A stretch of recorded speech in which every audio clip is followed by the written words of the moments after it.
Assalamualaikum, gimana kabarnya? Ketemu lagi dalam program Ramadan Insights. Gimana puasanya sejauh ini? Lancar dan barokah ya? Amin.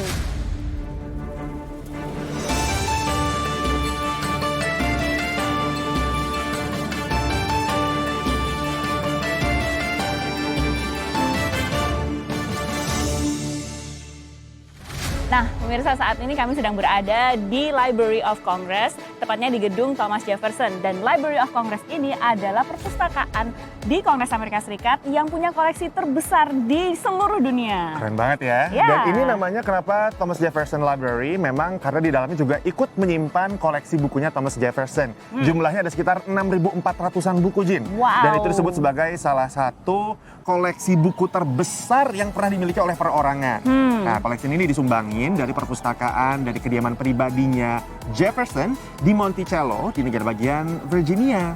Nah, Thomas Jefferson ini sebagai presiden ketiga punya banyak ketertarikan, mulai dari tentang penemuan-penemuan yang menonjol, hukum, dan juga arsitektur. Wah. Salah satu koleksi Al-Qur'annya dia itu diperoleh saat ia sedang belajar soal hukum. Dan menariknya, Thomas Jefferson ini termasuk yang pertama memperjuangkan bahwa agama itu adalah hak yang harus diberikan negara kepada warga negaranya. Bahkan kalau orang tersebut tidak percaya sama agama, mereka pun juga harus diberikan haknya. Nah, di gedung Thomas Jefferson ini juga, Van, ada koleksi Al-Quran berbahasa Inggris milik Presiden Thomas Jefferson tadi. Betul. Nah, kalau ngomongin soal koleksi, ada juga nih satu koleksi lain yang juga menarik nih, Jin. Di sini tuh tersimpan manuskrip yang ditulis oleh budak muslim pertama di Amerika Serikat. Namanya Omar Ibnu Said. Karena memang sebagian pakar percaya bahwa jalur masuknya Islam ke Amerika itu melalui jalur perbudakan transatlantik, Jin. Bagaimana ceritanya, pemirsa? Kita tonton. Kami menyusuri jejak seorang budak muslim di Amerika bernama Omar Ibnu Said.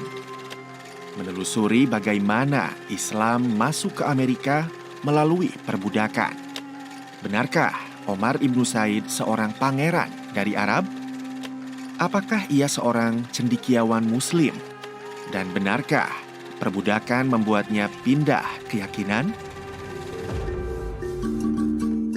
Di perpustakaan dengan koleksi terbesar di dunia, Library of Congress di Washington DC, kami mendapati adanya perlawanan dalam sunyi dari seorang budak muslim asal Futa Toro, Senegal bernama Omar Ibnu Said.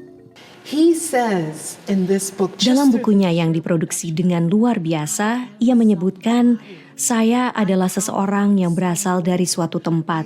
Saya berbahasa. Saya punya sistem kepercayaan. Saya bukan untuk dimiliki siapapun." Perbudakan di Amerika dimulai sejak abad ke-16 di bawah kolonialisme Eropa. Tak jarang budak tidak punya identitas kecuali fitur tubuh mereka. Tak punya identitas, tak punya suara. Manuskrip berbahasa Arab milik Omar ditulis pada tahun 1831 ketika ia menjadi budak. Sempat terabaikan, pada Juni 2017, Library of Congress memperoleh koleksi penting sejarah Islam di Amerika itu. Di tanah asalnya, Omar Ibnu Said telah mempelajari Islam selama 25 tahun. Sementara Islam sendiri sudah masuk ke Afrika sejak awal abad ke-7. Tak hanya memberi pengaruh budaya, tapi juga ilmu pengetahuan. Tanpa ada yang memahami bahasa Arab di kala itu, tulisan Omar terpelihara tanpa sensor. Yang membuat manuskrip ini unik adalah pembahasan soal sejarah Afrika sebelum kedatangan bangsa Eropa. Bahwa sebelum perbudakan transatlantik, ada komunitas Arab yang memiliki sejarah panjang dengan masyarakat asli Afrika. Omar dijerumuskan dalam perbudakan pada 1807, di usia 37 tahun dan di bawah kedaratan asing Charleston, South Carolina. Omar bersama warga Afrika lain yang diperjualbelikan sebagai budak dijejalkan ke kapal dalam kondisi tak manusiawi. Ketika sampai di Amerika, mereka dijejakkan di pasar, salah satunya seperti yang ada di Charleston ini, yang kini telah beralih fungsi menjadi museum. Salah satu pembenaran filosofis perbudakan dulunya adalah untuk mengedukasi dan membuat orang Afrika yang buta huruf menjadi bangsa yang beradab. Alasan ini bertentangan dengan isi catatan Omar yang menunjukkan majunya peradaban di tanah asalnya. Siapa Omar Ibnu Said? Bagaimana ia mempertahankan keislamannya? Nah, Van, walaupun manuskrip dari Omar Ibn Said ini cukup lengkap di Library of Congress, namun masih banyak perdebatan di kalangan ilmuwan sebenarnya siapa Omar Ibn Said itu dan kepercayaan apa yang dipegang atau dipeluknya di akhir hayatnya. Nah, selengkapnya kita akan simak setelah yang satu ini. Gak ada nisan sama sekali yang menandakan ada Omar Ibn Said di sini. Dari beberapa laporan yang kami baca, terus yang kita dengar juga dari beberapa orang-orang yang pernah kesini dan tertarik untuk mempelajari Omar Ibn Said, memang batu nisan Omar Ibn Said itu sudah hilang bertahun-tahun lalu.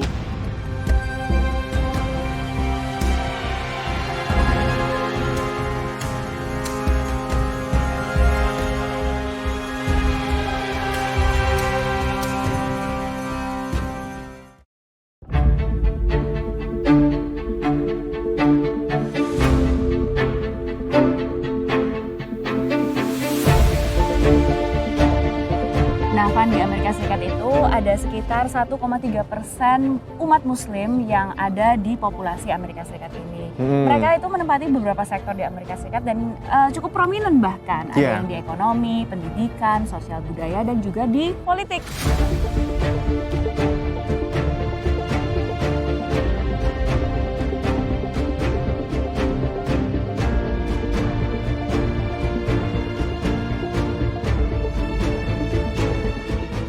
Zaman sekarang, Jin, aktualisasi dirinya lebih gampang. Zaman dulu nih pemirsa, buat beribadah aja mereka susah. Terutama ini juga terjadi pada era zaman Omar Ibn Said jadi korban perbudakan di Amerika Serikat.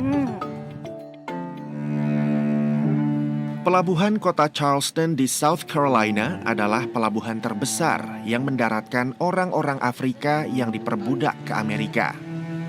Omar Ibn Said dibawa ke kota itu tahun 1807. Setelah 4 tahun diperbudak oleh majikannya yang bernama Johnson, yang ia bilang kejam, Omar akhirnya memutuskan untuk melarikan diri. Pelarian itu membawanya ke kota Fayetteville di negara bagian North Carolina, 350 km dari Charleston. Dalam pelarian itu, Omar ditangkap pihak berwenang setelah terpergok memasuki sebuah gereja untuk berdoa. Selama di penjara selama 16 hari, Omar menulis tulisan-tulisan berbahasa Arab di dinding sel yang ia tempati dengan pakai arang yang ada di situ. Nah, itu menjadi awal dari babak baru kehidupan Omar. Kemampuan Omar menulis dalam bahasa asing menjadi buah bibir dan memukau salah satu keluarga terkaya di North Carolina saat itu, keluarga Owen. Omar lantas dibawa James Owen, kakak gubernur North Carolina kala itu, ke perkebunannya. Dalam catatan Omar, di tangan James Owen dirinya diperlakukan dengan baik. Keluarga itu disebutnya kerap membacakan ayat Alkitab kepadanya. That whether it was Muslim or Christian, he found parallels and similarities between. Omar menemukan persamaan antara Islam dan Kristen. Perjalanan menuju agama Kristen mungkin menjadi proses pembelajaran baginya. Sebuah langkah besar ketika ia kemudian setuju untuk dibaptis ke agama Kristen. Sejarawan lain ragu Omar sungguh-sungguh beralih keyakinan. We have to take the descriptions of his supposed. Kita patut bersikap skeptis terhadap dugaan Omar masuk Kristen, meski kisah bahwa ia pergi ke gereja setiap minggu amat bisa dipercaya. Ia tentu akan menikmati kegiatan itu, karena ia seorang cendekiawan. Saya tidak begitu percaya Omar pindah keyakinan. Dalam semua catatan berbahasa Arab yang ditulisnya, Omar mengawali dengan kalimat basmalah. Sosok Omar Ibn Said ini mematahkan stereotipe bahwa seorang budak itu tidak punya bahasa, tidak punya budaya, dan tidak punya agama ya, Van ya? Betul. Nah, tapi ada satu misteri lainnya yang masih belum terpecahkan sampai sekarang. Jadi soal sosok Omar Ibn Said, apa sih agama atau kepercayaan yang ia anut di akhir hayatnya? Kamu sempat ke sana kan kemarin ya? Ya, kita kemarin sempat lihat-lihat di mana sih makam Omar Ibn Said ini. Perkebunan keluarga Owen di Bladen County, North Carolina menjadi saksi bisu perjalanan hidup Omar Ibn Said selama diperbudak. Tahun demi tahun ia jalani sebagai hamba James Owen hingga ia wafat pada tahun 1863. 2 tahun sebelum praktik perbudakan di Amerika dihapuskan.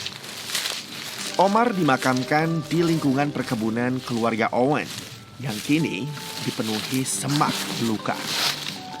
Nggak ada nisan sama sekali yang menandakan ada Omar Ibn Said di sini. Dan dari beberapa laporan yang kami baca, terus yang kita dengar juga dari beberapa orang-orang yang pernah ke sini dan tertarik untuk mempelajari Omar Ibn Said, memang batu nisan Omar Ibn Said itu sudah hilang bertahun-tahun lalu karena aksi vandalisme. Jadi ya ini tempat terdekat yang bisa kita capai untuk bisa merasakan dalam tanda kutip kehadiran dari Omar Ibn Said. With him, I say, well, I'm sure there are a lot of enslaved people buried in the same around that. Saya yakin banyak budak dimakamkan di area yang sama, jadi mungkin nanti ada penelitian yang bisa membuktikannya secara ilmiah. Beberapa percaya Omar sebenarnya pangeran dari Arab. Tetapi peneliti menganggap rumor itu sebagai bentuk penyangkalan bangsa kulit putih akan kemajuan peradaban Afrika, tempat Omar berasal. This kind of description of him as an Arabian prince. Penggambaran Omar sebagai seorang pangeran Arab menyiratkan sikap rasis dan seolah menunjukkan kejayaan misionari yang saat itu masih sangat kuat dalam budaya Amerika. Dan satu-satunya bukti otentik adalah catatan Omar yang kini jadi bagian dari sejarah Amerika Serikat. What Omar Ibn Said does. Apa yang dilakukan Omar Ibn Said dengan luar biasa adalah ia menceritakan hidupnya yang meminta kita melihatnya sebagai seorang manusia, bukan sebagai budak dagangan.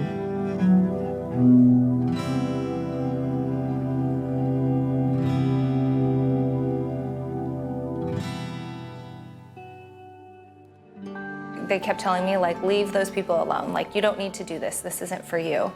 I feel like being Muslim has been the biggest life hack because it's given me the set of tools. Like, it hasn't changed who I am, but it's given me the tools to navigate this life in terms of mindset.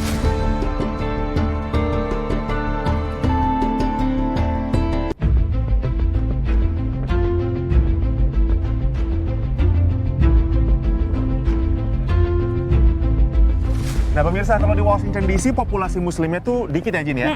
Tapi ada satu daerah di Amerika Serikat yang jumlah populasi muslimnya tinggi, yaitu negara bagian Michigan. Tepatnya di 3 kota yang kita sempat datangi, yaitu di Dearborn Heights, dan juga Hamtramck.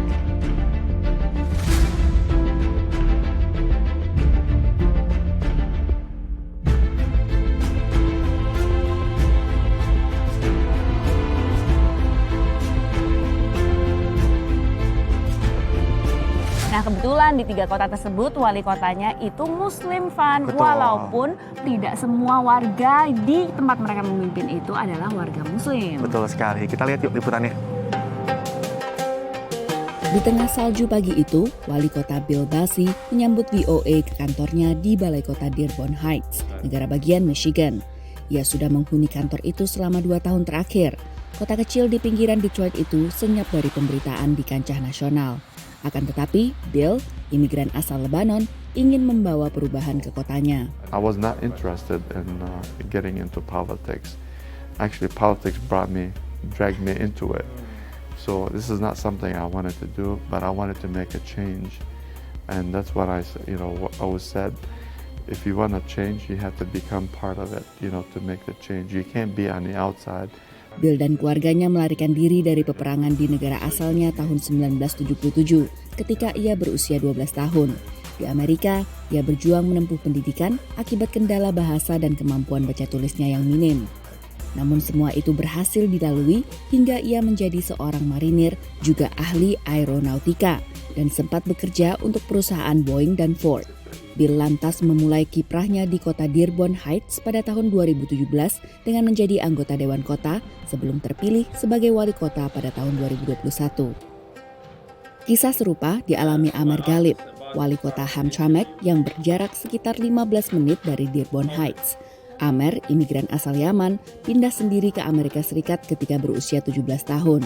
Ia memenuhi kebutuhannya sehari-hari dengan bekerja di pabrik otomotif sambil menamatkan bangku SMA. Ia lantas melanjutkan pendidikannya ke sekolah kedokteran, sembari menekuni hobinya dalam dunia politik. And so when I finished my school, came back to work and serve the community. I was still involved in politics, whether it's local or international. And I was able to build good relationship with the people. And when the time was convenient, I decided to run for public office, to the mayor, straight to the mayor. Pada tahun 2021, Bill, Amer, dan Abdullah Hamud, wali kota Dearborn, mencetak sejarah sebagai wali kota Muslim berketurunan Arab pertama di kotanya masing-masing. Meningkatnya populasi keturunan Arab disertai kesadaran berpolitik memperluas kesempatan para kandidat ini untuk terpilih jadi wakil rakyat. Pemirsa, ngomongin soal perkembangan warga Islam di Amerika Serikat, memang paling pesatnya justru terjadi lewat imigrasi di tahun 1900-an awal tuh, Jin. Waktu itu banyak banget warga Muslim dari negara-negara di Timur Tengah yang pindah ke Amerika, khususnya di daerah Michigan, karena mereka mau bekerja di pabrik otomotif, salah satunya di pabrik Ford. Saat ini di Amerika, Islam adalah agama dengan perkembangan yang paling pesat. Caranya bermacam-macam, mulai dari berimigrasi, mereka berkeluarga, atau memilih untuk memeluk agama Islam ketika sudah dewasa, seperti Candice Ashley. Hey guys, Assalamualaikum, good morning. Ketika memutuskan menjadi Muslim 6 tahun lalu, Candice Ashley tidak menyangka perjalanan spiritualnya akan membawanya menjadi seorang kreator konten dan pebisnis. I feel like being Muslim has been the biggest life hack because it's given me the set of tools. Like, it hasn't changed who I am, but it's given me the tools to navigate this life in terms of mindset. Sempat menyembunyikan keislamannya, Candice harus rela dikucilkan keluarga dan teman-temannya setelah membuka diri. They kept telling me, like, leave those people alone. Like, you don't need to do this. This isn't for you. And so for a long time, I hid that I was Muslim. I had 2 Instagrams. I was living a double life, trying to please my family and friends, and also trying to find my place as a new Muslim, to express myself, share Islamic content. So my best non-Muslim friend said, you need to commit to yourself and you need to be authentic to yourself. Stop trying to live for both groups. And she does hair, so she said, like, can't you just like put like the blonde Muslim? 4 tahun lalu, Candice akhirnya mantap menggunakan nama The Blonde Muslim, alias si Muslim berambut pirang, di semua platform media sosialnya. Hi guys, Assalamualaikum. Seiring waktu, dengan semakin seringnya ia berbagi pengalaman sebagai Muslim di Amerika, semakin banyak warganet yang tertarik mengenal Islam lebih jauh. Kini, akunnya diikuti oleh setidaknya 400.000 followers di Instagram, TikTok, dan YouTube. Now that I have a huge following, I like to connect with the non-Muslims and say, you know, when they see blonde and they see Muslim, these are words they don't think go together, so they kind of like do this double take where they're like, what? Like, how is this white, blonde American lady Muslim? And so I'm trying to show that it's for everyone, and what they think it is, it's not. So it's like a form of dawah. Peluang usaha muncul ketika ia kewalahan menanggapi banyaknya followers yang meminta saran dan tips belajar Islam bagi pemula, termasuk pertanyaan di mana membeli mukena dan perlengkapan sholat. Before I was telling girls, just put on a sweatshirt and a blanket, pray on a pillowcase, pray on a towel, you know, and it was so unofficial. And so I realized for me, I don't even know where to buy these things in America. You know, there's one popular Arabic store, I can go there. If you go online, everything's super expensive. So I just decided to design it for me and for my friends so that nothing is deterring anybody from praying. Ia lantas mendirikan 5 September lalu, nama yang dipilih untuk mendorong orang menjalankan kewajiban umat Islam untuk sholat 5 waktu. Ia juga menjual sajadah, tasbih digital, Al-Quran, hingga buku elektronik yang memperkenalkan dasar-dasar ibadah dalam Islam. Pelanggannya berasal dari Amerika, Timur Tengah, hingga Eropa. Salah satunya Victoria, pelanggan mukena dan e-book 5 sekaligus follower The Blonde Muslim sejak 4 tahun lalu. And I purchased it, and it was so informative because she's created basically like a course about Islam, but for reverts. So she breaks it down for the way that we can understand, and it was absolutely incredible. And then after going through that course and just like talking with other people, other Muslims in my community, in my area as well, I decided to revert. Meski punya prospek cerah, bisnisnya tidak lepas dari kritik. Beberapa menuduhnya memonetisasi agama. At the end of the day, I can't do everything out of my own pocket. It's really hard. I have to be able to buy the supplies and buy them in bulk and make them and manufacture them. It's halal. It's halal to make money. It's halal to be a business person. Sambil berbagi perjalanannya sebagai The Blonde Muslim, Candice berharap lini perlengkapan sholatnya bisa menjangkau lebih banyak orang. Dan menurut Pew Research, pada tahun 2050 nanti, jumlah populasi muslim di Amerika itu akan naik 2 kali lipat dibandingkan saat ini. Berarti nanti mungkin akan semakin banyak cerita Islam di Amerika yang bisa VOA sampaikan untuk teman-teman di Indonesia. Pemirsa, sudah 30 menit kami menemani Anda. Saya Divan Dwi Astono. Saya Virginia Gunawan dan segenap tim VOA mengucapkan Minal Aidin wal Faizin, mohon maaf lahir dan batin.